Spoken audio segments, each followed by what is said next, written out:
حي على الفلاح. السلام عليكم ورحمة الله وبركاته. அன்பிற்குரிய சகோதர சகோதரிகளே, அல்லாஹு தாலா நமக்கு ஏற்படுத்தி தந்த பல நல்ல நடைமுறைகளில் நபிகள் நாயகம் ஸல்லல்லாஹு அலைஹி வஸல்லம் அவர்கள் நமக்கு கற்றுக் கொடுத்திருக்கிறார்கள். அதிலே மிகச்சிறந்த வழிமுறைகளில் ஒன்றாக தான தர்மம் இருக்கிறது என்பதை நாம் புரிந்து கொள்ள வேண்டும். இந்த தான தர்மம் சதக்கா என்பதாக நாம் சொல்கின்றோம். இந்த சதக்காவின் மூலமாக அல்லாஹு தாலா இந்த உலகத்திலே 10 வகையான நன்மைகளை அல்லாஹ் வழங்குகிறான். முதல் நன்மை, அல்லாஹு தாலா இந்த உலகத்திலே என்னென்ன வகையான பலா முசீபத்துகள் ஒருவனுக்கு நிகழ இருக்கிறதோ அந்த எல்லா வகையான பலா முசீபத்துகளிலிருந்தும் இந்த சதகாவின் மூலமாக அந்த மனிதனை அல்லாஹ் காப்பாற்றுகின்றான். பலா முசீபத்துகள் ஏற்படாமல் அல்லாஹ் அந்த மனிதனை காப்பாற்றுகிறான், தடுக்கிறான் என்பதை நாம் நபிகள் நாயகம் ஸல்லல்லாஹு அலைஹி வஸல்லம் ஹதீஸுகளிலே பார்க்க முடியும். முதல் பிரயோஜனம், பலா முசீபத்துகள் ஏற்படாமல் இவனுக்கு இருக்கும். இரண்டாவது, தான தர்மத்தின் மூலமாக ஏற்படக்கூடிய இரண்டாவது வகையான பிரயோஜனம், எந்த மனிதன் தர்மம் செய்கிறானோ அந்த மனிதனுடைய பொருட்செல்வங்களில், காசு பணங்களில் அல்லாஹு தாலா பரக்கத்தை ஏற்படுத்துகிறான். அவனுடைய பொருளில் பரக்கத்து ஏற்படுவதற்கு இந்த தான தர்மம் ஒரு காரணமாக அமைந்து விடுகிறது என்பதை நாம் ஹதீஸுகளிலே பார்க்க முடியும். மூன்றாவதாக என்ன பிரயோஜனம் என்று சொன்னால், இவனுடைய உள்ளம் சாந்தமடைகின்றது. யார் தர்மம் கொடுக்கின்றானோ அந்த தர்மத்தின் மூலமாக அவனுடைய உள்ளம் சந்தோஷம் பெறுகிறது, நிம்மதி பெறுகிறது. அவனுக்கு அந்த கல்விற்கு ராகத்தை அல்லாஹ் ஏற்படுத்துகிறான் என்பதை நபிகள் நாயகம் ஸல்லல்லாஹு அலைஹி வஸல்லம் அவர்கள் கூறியிருக்கிறார்கள்.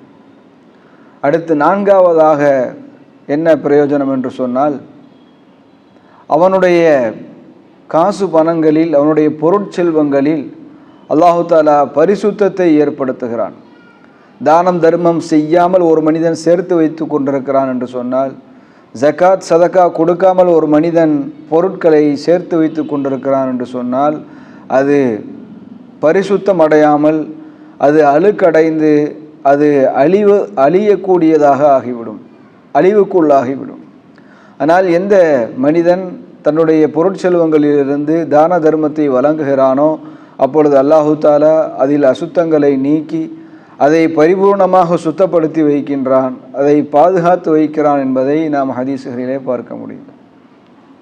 இது ஐந்தாவதான பிரயோஜனம், இவனுக்கு உடல் ரீதியாக ஏற்படக்கூடிய என்னென்ன பிரச்சனைகள் இருக்கின்றதோ, என்னென்ன உடல் நல குறைவுகள் ஏற்படுகின்றனவோ அத்துணை வகையான உடல் நல குறைவுகளிலிருந்தும் இந்த சதகாவின் மூலமாக அல்லாஹு தஆலா அந்த மனிதனை பாதுகாக்கிறான். உடல் ரீதியான நோய்கள் ஏற்படாமல் அல்லாஹ் பாதுகாக்கிறான் என்பதை நாம் ஹதீஸுகளிலே பார்க்க முடியும்.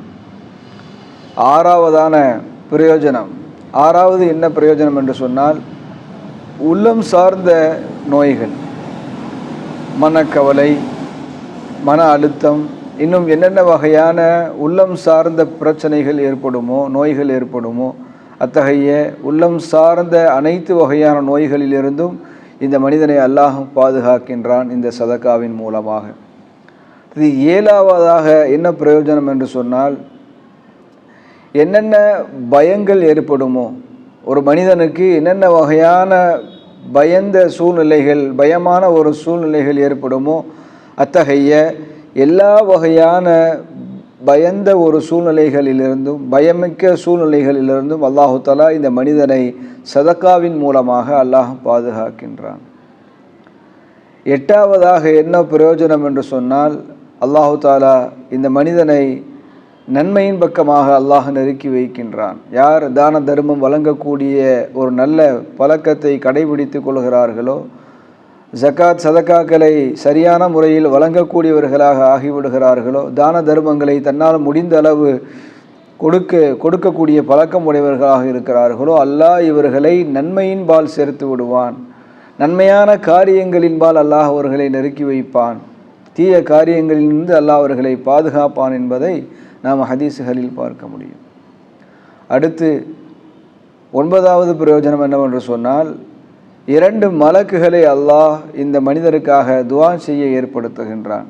2 மலக்குகள் இந்த சதகா செய்யக்கூடிய மனிதருக்காக துஆ செய்து கொண்டிருக்கிறார்கள் என்பதை நாம் ஹதீஸுகளில் பார்க்க முடியும். 10வது பிரயோஜனம் என்னவென்று சொன்னால், பொருட்களை சேர்த்த அனைத்து செல்வந்தர்கள் யாரெல்லாம் பொருளை சேர்க்கிறார்களோ இவர்களெல்லாம் செல்வத்தை விட்டு சென்று விடுவார்கள், அல்லது செல்வம் இவர்களை விட்டு சென்று விடும். ஆனால் இவர் எதை சேர்த்து வைத்தாரோ, சதக்கா செய்து தான தர்மங்கள் செய்து எதை சேர்த்து வைத்தாரோ அது அவருக்காக அது எப்பொழுதும் பாக்கியாக வைக்கப்படும்.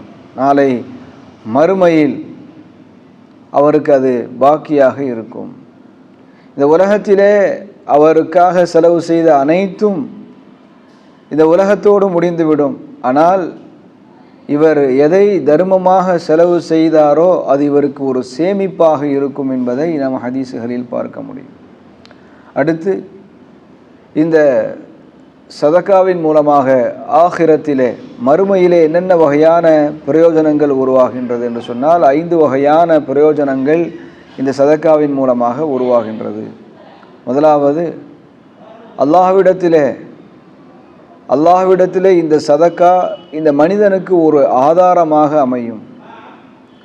நாளை மறுமையில் இந்த மனிதனுக்கு சொர்க்கம் செல்வதற்கு ஒரு ஆதாரமாக, அல்லாஹ்வுடைய திருப்தியை பெறுவதற்கு, அல்லாஹ்வுடைய மகத்தான கூலியை பெறுவதற்கு ஒரு ஆதாரமாக இந்த சதக்கா அமையும். 2வது, இந்த சதக்கா இருக்கிறத என்னென்ன வகையான தவறுகளை இவன் செய்திருக்கின்றானோ அந்த தவறுகளை எல்லாம் நீக்கி வைக்கக்கூடியதாக, அந்த தவறுகளை அழிக்கக்கூடியதாக இந்த சதக்காவை அல்லாஹ் ஆக்கி வைப்பான். 3வதாக, நரகத்திற்கு தடையாக இந்த சதக்கா இவனுக்கு ஆகிவிடும். இந்த சதக்காவின் மூலமாக இவன் நரகத்திற்கு செல்லாமல் இவனை அல்லாஹ் பாதுகாப்பான். 4வதாக, நாளை மறுமையில் அல்லாஹுடைய நிழல் மட்டும் இருக்கக்கூடிய அந்த சூழ்நிலையில் அந்த நிழலிலே இந்த மனிதன் இடம் பெறுவான். யார் சதக்கா செய்தானோ இந்த மனிதனுக்கு அல்லாஹுடைய நிழலிலே இடம் கிடைக்கும். அடுத்து 5வதாக, சதக்காவிற்குரிய ஒரு வாசல் இருக்கிறது. எப்படி நோன்பிற்கு ரய்யான் என்ற வாசல் இருக்கிறதோ அதுபோல சதக்கா தான தர்மங்கள் செய்தவர்களுக்கென்று தனிய வாசல், அந்த வாசல் வழியாக அவர்கள் அழைக்கப்படுவார்கள். அப்போ இந்த சதக்கா செய்த மனிதனுக்கு மறுமையில் 5வதாக கிடைக்கக்கூடிய பிரயோஜனம் என்னவென்று சொன்னால், சதக்காவின் வாசல் வழியாக இவர் சொர்க்கத்திற்குள்ளே அழைக்கப்படுவார் என்பதை நாம் ஹதீஸுகளிலே பார்க்க முடியும். எனவே கண்ணியத்திற்குரியவர்களே, இந்த உலகத்திலும் நமக்கு நிறைய பிரயோஜனங்களை, நாளை மறுமையில் மிக முக்கியமான பல பிரயோஜனங்களை தரக்கூடிய இந்த தான தர்மங்களை நாம் எப்பொழுதும் கடைபிடிக்க வேண்டும். அல்லாஹு தாலா நல்லவர்களுடைய கூட்டத்திலே அல்லாஹ் நம்மை ஏற்படுத்தி அருள்வானாக. அல்லாஹு தாலா நம்மை எப்பொழுதும் தான தர்மங்கள் செய்யக்கூடிய ஒரு நல்ல நிலையில் அல்லாஹ் நம்மை ஆக்கி வைப்பானாக. வாஹிர் தவானா அல்ஹம்துலில்லாஹி ரப்பில் ஆலமீன். அஸ்ஸலாமு அலைக்கும் வரஹ்மத்துல்லாஹி வபரகாத்துஹு. அன்பிற்குரியவர்களே, இது போன்ற பல நல்ல தகவல்களை காண்பதற்கு என்றும் இணைந்திருங்கள் ரஹ்மானியா ஆலிம் மீடியாவுடன்.